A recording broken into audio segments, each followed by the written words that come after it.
I absolutely had to cover the AJ fight. I wasn't going to do it, but I thought, sod it. I watched it this morning and thought, I have to. I just have to. But before I do, please do me a massive favour and hit the subscribe button, especially if you're a returning viewer. It means you like my stuff, but you're not hitting subscribe. Why aren't you hitting subscribe? Just hit subscribe. It will really help me out. Now let's get into the video. So Jake Paul came into the fight seeming really, really confident.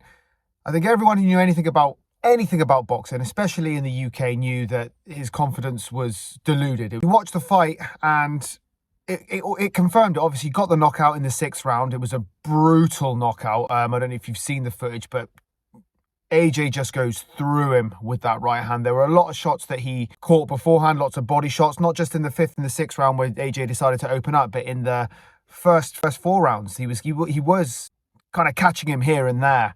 Now, Jake Paul ran around the ring. He did what he always does against anyone who's a good fighter, is he ran away. He tried to duck and cover. He wasn't offering much back.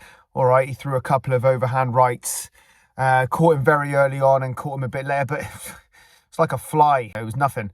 It was nothing. AJ took it. I think AJ at any point could have just walked him down with his hands down and picked his moment. And I genuinely think that's what happened. I think we got to round 5, towards the end of round 5, and I watched it twice, and I thought this the second time even more so when I wasn't watching it kind of blind. I thought he just decided round 5. He just decided, okay, now I'm going to go for it now, and I'm gonna knock him out. Didn't quite get it in round 5 because there wasn't that much time left.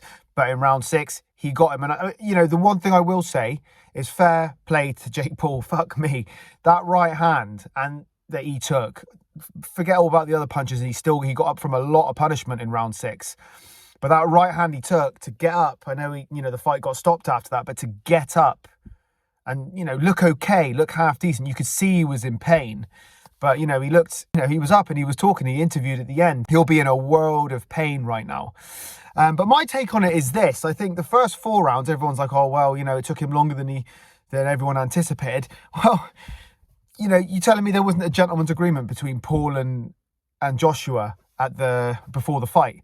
To say, well, let's play this out a little bit. Let's give a bit of entertainment for the crowd. It was boring, isn't it? You go in first round and AJ knocks him out in 30 seconds. Because let's face it, I think AJ could have knocked him out in 30 seconds. I think they had a gentleman's agreement. I think Paul started well. He was energetic. He threw some punches.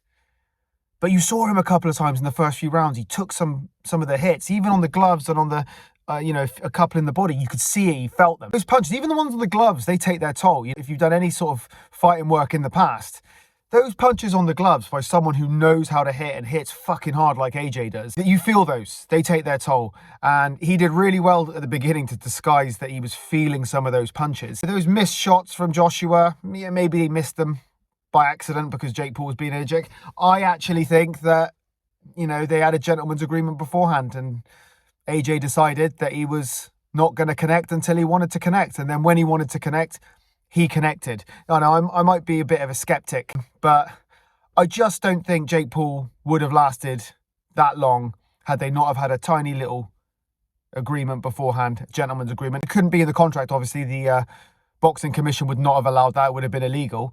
But there, no evidence for this. Just my thinking as someone who likes boxing, who watches boxing, who enjoys it. AJ went 12 rounds with Usyk. AJ knocked out Klitschko. He's fought almost all of the best fighters in the heavyweight boxing world since he's been a professional boxer. And he's knocked a lot of them out. You're telling me he can't knock out Jake Paul in 30 seconds? Come off it. Come off it. I think he would have knocked him out whenever he wanted. And I think in round 6, that's when he decided, well, I'm going to just do it now. And he did. And he did it emphatically, man. That punch, flipping hell. Fair play to the lad, because there's no amount of money you can pay me to take a punch like that off AJ. But I don't know what it does for boxing. I don't think it does anything for boxing, really. But I enjoyed the spectacle. I'm glad Jake Paul got knocked out. I'm glad there wasn't an agreement that they'd go the distance, because that would have just ruined it for me. Because there's absolutely no way, if it was a real fight, it would have been able to go the distance. But I'm glad it ended the way it did, because that's how it should have ended, when you got a world-class heavyweight ex-world champion against a dude who has now become a good boxer. He has become a good boxer. You got to hand it to him.